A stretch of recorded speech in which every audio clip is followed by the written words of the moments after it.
Hey y'all, welcome back to another Mr. Seabury post-vlog thing. You'll have to excuse if I'm super sporadic because I have been in Cabaret Tech for the past week, and I am going to be completely honest, I forgot that I had to do this until the day of that it's due. So I am scrambling to get this done because, yeah, it's been an exhausting week and some time. So hydration's important. But yeah, so I'm a little scrambled, I'm a little scatterbrained, but I'm gonna do my best to make this video as entertaining as possible and answer some fun questions for y'all. So hopefully you enjoy, and we'll go ahead and get started. So post 7 we are on today, which is super exciting. I'm absolutely loving the work I'm getting to do, and it's been so much fun. Just as a general update, I genuinely love getting to observe and teach. It's super fun. So today's topic, from what I understand, is production and program management, which is the idea that, as a theater teacher, it is you have to. I would always assume, I've never seen a program without properly having shows to produce, whether it's, one show a year, or like whether you just do one act, or if you're doing, I've seen schools do upwards of 5 to 6 shows a year. And personally, my experience was that my high school always did 3 main stages, or like, I say main stages, we did a fall show, musical, and one act. And then every once in a while there'd be some class plays. In my senior year, there was an increase in class plays. So we did, I think my senior year, we did technically around like 8 plays because of all the class plays that got produced. But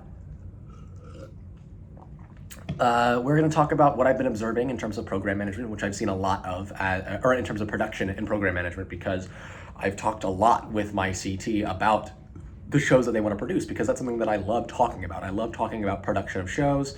It's something that I love getting to do. And it's an aspect that I'm really looking forward to when I teach at wherever I end up getting to teach.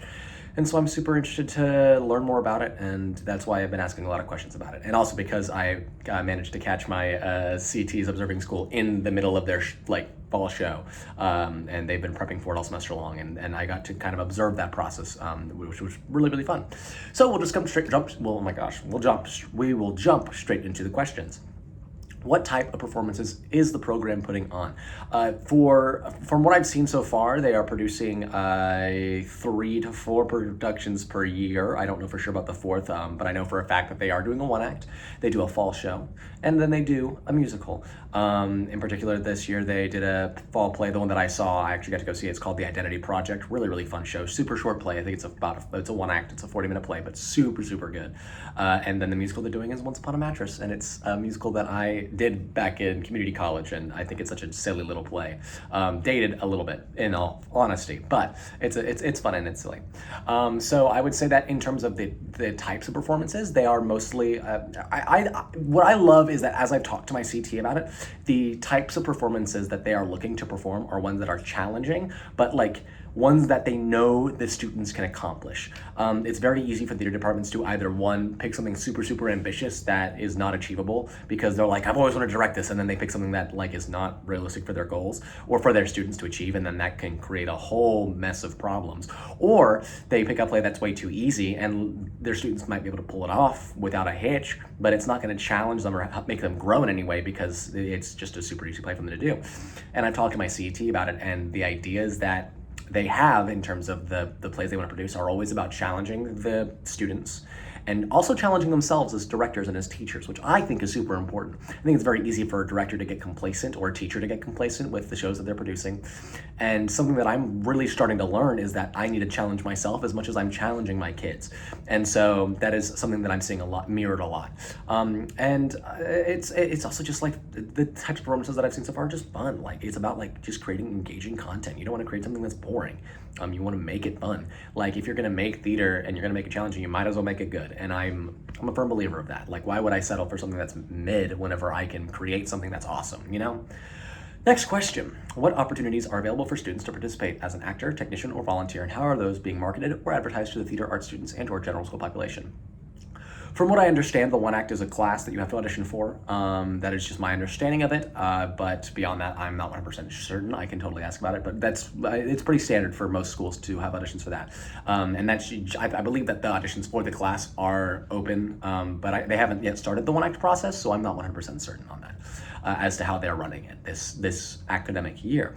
In terms of the other shows, from what I understand, they have general auditions school-wide, and they are posted in posters. There's posters everywhere talking about different theater projects all around the high school, which I'm a super huge fan of, because I think it's important to remember that, like, as much as you may have your staple theater kids, you want to make sure you're maintaining outreach to all possible corners of the school, because you never know, you might have somebody who's like, oh, I'm down to try a show, and they might be really, really talented, or at the very least willing to do the work, which is what matters to me. Water break. And so and the same thing goes that's mainly for actors. For technicians, the big thing is that for the tech classes, all tech students are required to fail. This is something that I was really, really intrigued by, because I'd never seen it before. All tech students are required to sign up for one role for a show in the academic year. From what I remember, I don't believe they have to do every single show, just one show and one role. And these roles vary. You can get as involved as stage manager, or a designer, or a technician role, or you can simply be an usher. And that's like, I think it's very, very nice, because it allows for accommodation, because some students are taking a tech class because they need the credit, or they just like the class, but they aren't necessarily available to attend rehearsals or go to every single show possible. And so that way it allows a student to go, okay, I'm interested in really pursuing theater. I'm going to sign up for a technician role or a designer role. Or somebody can go, I would love to be more involved, but I'm working a job and supporting my family, so I'll sign up for an usher role where I'm not nearly as involved. And I think it allows for a lot of accommodation, and I think it's awesome, while still like requiring kids to be involved in the work at least a little bit, so that way you can have people to do those jobs, because it's super important to have people to do those jobs, because sometimes you don't have that.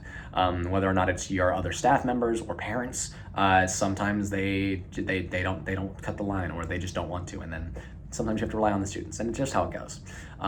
So that's a super awesome thing. And then, like I said, same thing for volunteer. It's like, for the most part, I believe that there are volunteer opportunities for students who aren't in tech classes, in terms of ushering or technician work, but I haven't really seen that. I believe the focus is on students that are in the technician class so they can get the hands-on experience they need. But for actors, I believe it is just generally a wide cast net. Next question, what types of expectations does the CT have of students participating in productions? Is there a handbook or contract for each participant? There is a contract. The big thing is that they go by UIL standards for every productions, in terms of the no pass, no play. From what I've seen, my CT does consistent grade checks and requires students to be sticklers on their grades, because if they don't pass, they don't play.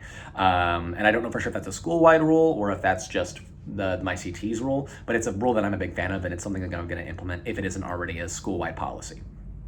And then in terms of the standards, I think are super, super high. My CT expects a lot from the students, because they know that the students can meet those expectations, and I'm a super big fan of that. I don't know why you would have lower expectations for students when you know that they can achieve good things based on what you're teaching them. I'm not going to settle for or bad performance. What the big thing is, the CT expects the most amount of a good amount of effort.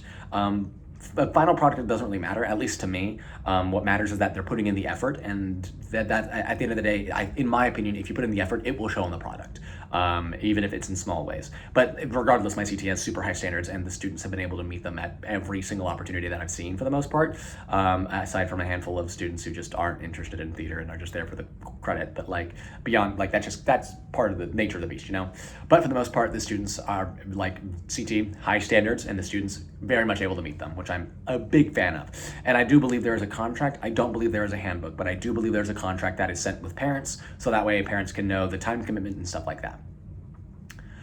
I already talked about the season, what show titles are selected. I don't know for sure how they're selected. I believe it is based on ideas that the director has, and I'm the same way. I very recently have been talking about possible plays I want to direct in the future, and literally I just refer to it as I get visions. Whenever I am in a space or I'm just in life, I get visions about plays I want to direct. And that kind of gives me my whimsy and fun. But also based, from what I understand, at least from my CT, when I'm seeing a lot of play selection based on the students available, because that's something that's really, really important. You're not going to do Annie if you don't have a cast of killer rock star girls that can play the orphans. So definitely consideration of that. And I've talked with my CT a lot about it and being like, I know that these certain students could play this role if they need to, without precasting, obviously, because that's not a fun thing to do. Rehearsal schedules are, I believe, I think every day after school. I don't know for sure what the call looks like. I've only seen really like the tech week stuff, and then that's when it's like, oh yeah, everybody has to be all hands on deck. But in terms of other than that, in terms of like general rehearsal schedule, it's pretty much every day because they got to get to work. But from what I understand, the hours aren't super, super late. I believe they end at probably like 6:30, 7 every single day, maybe 8 on a longer day. But from what I understand, it's because school ends at 4, and so like, even then like 7 is a 3-hour rehearsal. It's pretty long for high schoolers. So yeah. Our production is funded by campus, the district, or is fundraising a major component of the process? A little bit of everything. I know for a fact that they do use campus and district funds. They do have a student activities fund as well, and that is funded through fundraisers. I've talked to my CT. Apparently they did a car wash for a period of time. They do sell theater shirts, like general theater shirts, and then also show shirts for parents to buy, which I'm a big fan of. I think that's awesome. For the most part, I believe it is fundraising that pays for, like the student activities fund pays for a lot of the amenities that the students get, like catering and any excess costumes, or I know for musical they are hiring both a music director and a choreographer, and so they're paying for those out of the student activities fund. But other things I believe are, I believe costumes for the most part are paid through campus and district funds. And the final question of the night. If you were tasked with putting together a show featuring the students you have been observing, what would your approach be? Would you choose a specific title, devised piece, monologue, or duet scenes, reader's theater? I'd pick a play. I would choose, I can't think of a title that I would pick right now because I haven't seen them do a whole bunch of acting right now, but they are super willing to do the work. The big thing is I want to teach them comedy. I've only seen them do a drama, and I want them to be funny because I think they want to be funny too. And so I would pick a comedy. And I think I would spend some time talking to the students and be like, hey, what kind of plays are you interested in? Kind of how we've been doing for DYP, because I think it's super important to have that relationship and see what they're interested in. At the end of the day, I'm going to pick what I think is best for the students and what I know I can direct and what I know that they can be a part of, and based on what's community values and the students I have and what is appropriate for the time. And I'm going to trust myself to do that, but I'm also very interested in what the students want to do. So yeah, that's the video. That's all I've got. I've hit the marker anyways. I'm so sorry that this has been a very much rushed video. It's been a period of time for me, and you'll have to forgive me for that. I'm hoping that once Cabaret is finished, I can be super entertaining and fun. But for the meantime, that's where I'm going to leave you guys. If you happen to enjoy, please feel free to leave a like or subscribe if you want to talk about your thoughts on production and program management for schools as you've seen, or as you choose to observe, or what you believe that they should be. Feel free to leave a comment. Feel free to get engaged in some discussion, because discussion's always fun. And other than that, I'm going to catch y'all on the flip side because I'm stressed out and I want to get this done. So thank you guys so much for watching, and I'll catch y'all on the flip side. Peace.